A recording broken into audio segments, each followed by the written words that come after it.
ఇప్పుడు 2 తెలుగు రాష్ట్రాలకు పద్మశ్రీ, పద్మభూషణ్, పద్మవిభూషణ్ అవార్డులు కేంద్రం ప్రకటించింది.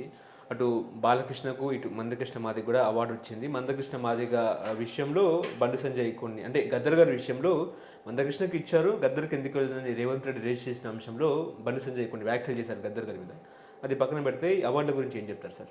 పద్మ అవార్డులు ఇవాళ ఎంత దారుణ పరిస్థితి జారిపోయి నేను విమర్శించను కానీ, ఎందుకంటే లాస్ట్ ఇయర్ శాంతవాణి మన ట్రెడిషనల్గా మనం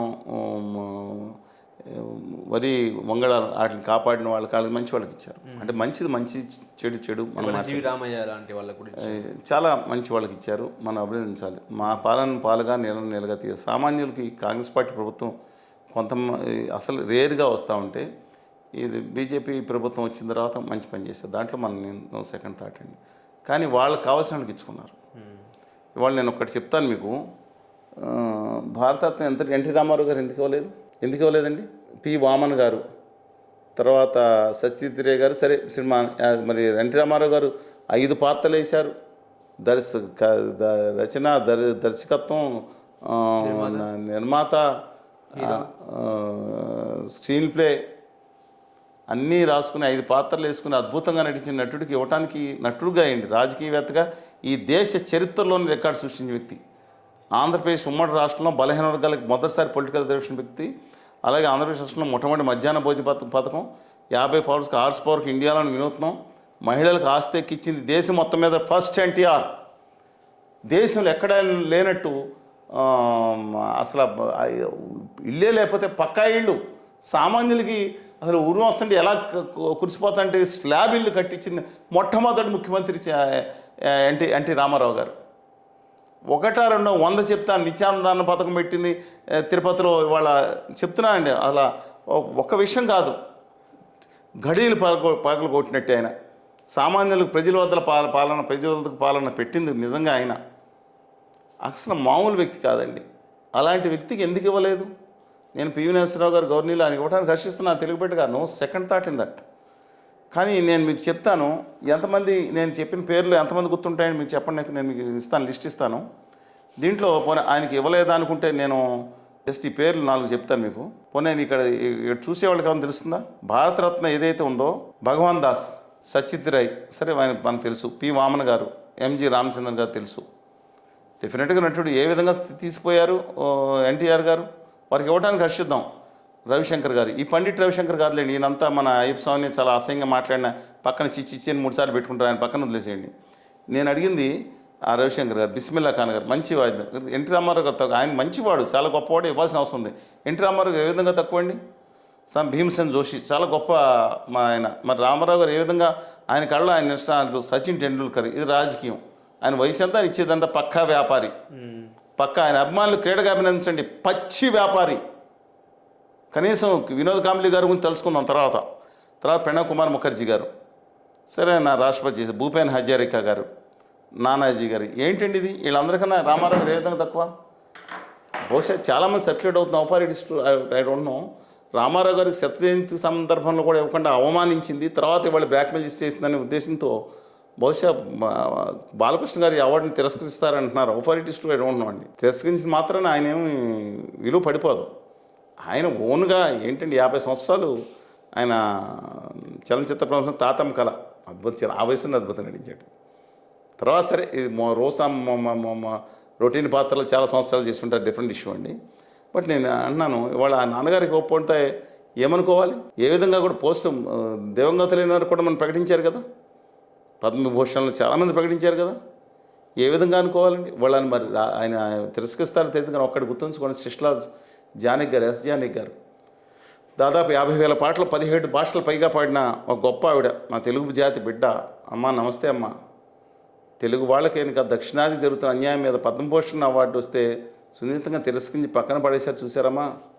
సాల్యూట్. నా తెలుగు జాతి బిడ్డ, కరుణించదగ్గ బిడ్డ. అలాగే ముద్రప్రద గారు వద్దనుకున్నారు, చాలామంది వద్దనుకున్నారు. పద్మభూషణ్ కూడా తిరస్కరించారు. అది గొప్ప నేను అంటలా. కానీ ఇక్కడ అన్యాయం జరుగుతుంది. రామారావు గారికి రాకుండా ఇప్పుడు నేను అన్నాను, వాళ్ళ అబ్బాయి గారికి వచ్చిందే ఆయన ఆనందంగా తీసుకుంటారని చెప్తున్నాను. For it is true, I don't know. I respect him, otherwise ఆయన బోడానెస్. కానీ ఇంకోటి కూడా చెప్తున్నాను, కొంతమంది సరే ఆరోపణలు వచ్చిన వాళ్ళు కూడా పద్మశ్రీలు ఇచ్చారు పక్కన. కానీ మందకృష్ణ మాదిగ గారి విషయంలో కమింగ్ బై ఆంధ్రప్రదేశ్ మాట పద్మలో తెలంగాణ అసలు ప్రభుత్వం ఇచ్చిన వాళ్ళలో ఎందుకు కన్సిడర్ చేయదు కేంద్ర ప్రభుత్వం? రాష్ట్రాలకు హక్కు లేదా? ఇది యూనియన్ ఆఫ్ స్టేట్స్ కాదు, నాశనం చేసేసింది రాష్ట్రాల హక్కుల్ని. యూజీసీలు కూడా ఏర్పడుతుంది. సిగ్గు లజ్జ లేకుండా కూడా కొందరు రాష్ట్రాల్లో నాయకులు వీరభంజం చేస్తున్నారు. బాగా వేసేసింది మా రాష్ట్రాలను నాశనం చేసేసింది మా అదానీ గారి ప్రభుత్వం. ఏందండి ఇది? నాకు అర్థం కాదు. ఇవాళ గద్దర్ గారు ప్రాణాలు తెగించి ఉద్యమంలో పాల్గొన్నాడు ఒకప్పుడు. తిరిగి మళ్ళీ గుమ్మడి విఠలరావు గారు అలియాస్ గద్దర్, ప్రజాయుద్ధనోపని వీళ్ళందరూ మాట్లాడారు. బీజేపీ గద్దర్ గారు ఉన్నప్పుడు కలిసి ఉద్యమంలో పనిచేయలేదా? నేను చూపించనా? ఏందండి మాట్లాడతారు? నాకు అర్థం కాదు. అంత అహంకారమా? అంటే బీజేపీ వాళ్ళని చంపితే మిగతా వాళ్ళని చంపితే అది సుఖమా? వీళ్ళు గాడ్సే గారికి డబుల్ భారతరత్న ఇచ్చిన పడక్కర్లేదు ఈ బ్యాచ్.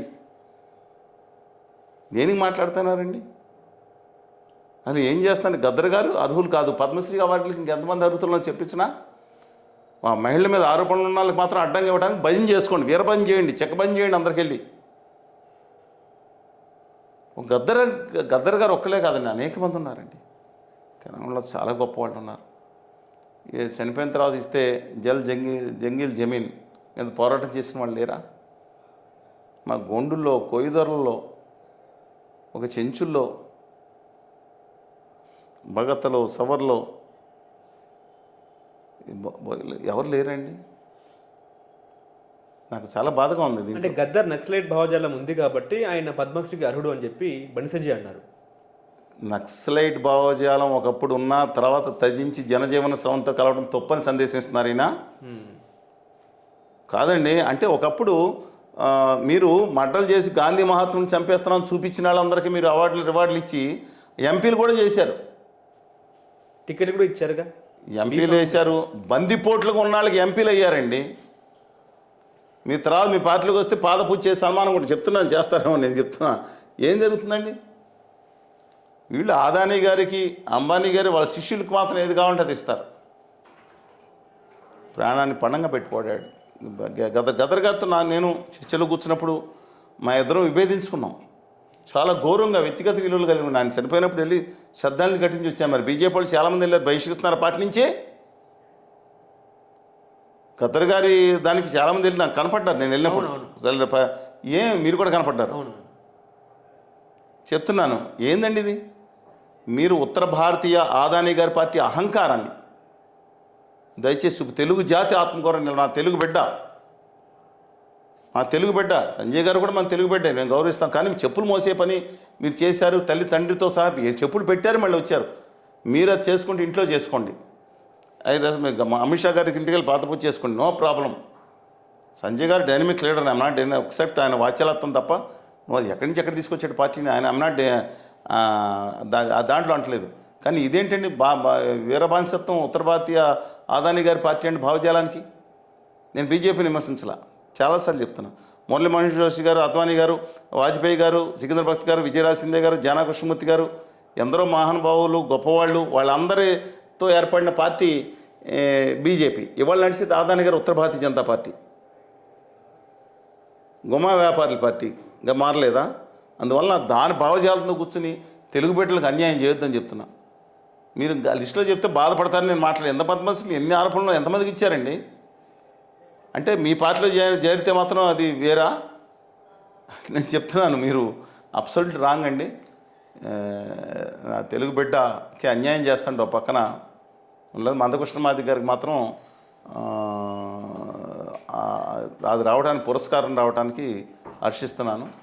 ఎందుకంటే పోరాడాడండి మాదిగ. మీకు ఇంకా తెలియదండి, శతాబ్దాలుగా మాదిగ కులస్తుల్ని ఊరు బయటకు వెళ్ళేశారు. నిజంగా మాలలో కూడా వెలివేయబడ్డా సరే, అంటాను గారు అన్నా సరే, వాళ్ళకి నేత పని, వ్యవసాయం చేసుకునేది అని చాలా చోట్ల ఉంది. మాల కన్నం నీడని మన తెలుగునాట 708 సంవత్సరాలు కమాండర్ ఇన్ చీఫ్, సర్వసైన్యాధిపతి అయ్యాడు. దానికి ఆ స్టేజ్కి వెళ్ళారు. మాదిగలు సమాజంలో చాలా నిర్లక్ష్యం చేపట్టారండి. నేను వర్గీకరణ దాని జోలికి వెళ్ళట్లేదు. ఆంధ్రప్రదేశ్ గుర్తు ఏదైతే ఉందో పూర్ణ కుంభం అంటే 2 రాష్ట్రాలకి అన్ని సంవత్సరాలు గుర్తుగా ఉంది. అది అమరావతి స్తూపంలో ఉంది, తర్వాత రాచకొండ కోట దగ్గర కూడా చూసాము, సెక్రటరియట్ దగ్గర ఉంది. కేసీఆర్ గారు తీసి ఎక్కడ పడేశారో నాకు తెలియదు. అది గుర్తుని విదుకుడు అనే దళితుడు ఒక చర్మకారుడు వేసింది 2000 సంవత్సరాల క్రితం. ఆంధ్రప్రదేశ్ తలకి నెత్తిమే పెట్టుకుంది. మాది వ్యక్తి కదా సరే, అలాంటిది మాదిగానే పిలవటానే చూసిన మనం అసహించుకునేటట్టు ఒకప్పుడు ఒక చేస్తే దాన్ని తన ఇంటి తన పేరు వెనకమాల మాదిగానే పెట్టుకున్నాడు, దానికి గౌరవం కల్పించినాడు. ఓకే. మనం డిఫర్ చేద్దాం. ఆయన కొన్నాళ్ళు చంద్రబాబు గారితో వెళ్ళారు, కొన్నాళ్ళు జగన్మోహన్ రెడ్డి గారితో వెళ్ళారు. ఆయన అప్పుడు ఒక వ్యక్తి పిలిపిస్తేనండి, నేను చెప్తున్న సినిమా నటులు తప్ప 1,00,000 మంది ఒక రూపాయి పెట్టకుండా వచ్చే కెపాసిటీ సాధించాడు ఆయన. నిజం నేను చెప్పేది. ఆయన మామూలుగా పరిచయం, ఎక్కువ పరిచయం నాకు లేదు, కానీ డెఫినెట్గా ఎంత వేదాన్ని ఎదుర్కొని వచ్చి ఉంటాడు ఆయన అక్కడ ఆ స్థితికి. రాజకీయాలు ఎత్తులు పై ఎత్తులు చేసుకోవచ్చేదని తన లక్ష్యానికి దగ్గరగా ఉన్నారు వాళ్ళు. That different issue. దాని మీద వ్యతిరేకించే వాళ్ళు వ్యతిరేకిస్తారు. ఓకే. బట్ కృష్ణమాది గారికి రావటాన్ని ఆశిద్దాం. మిగతా అందరూ అర్హులు కూడా ఇవ్వాలని కోరుకుందాం. ఓకే.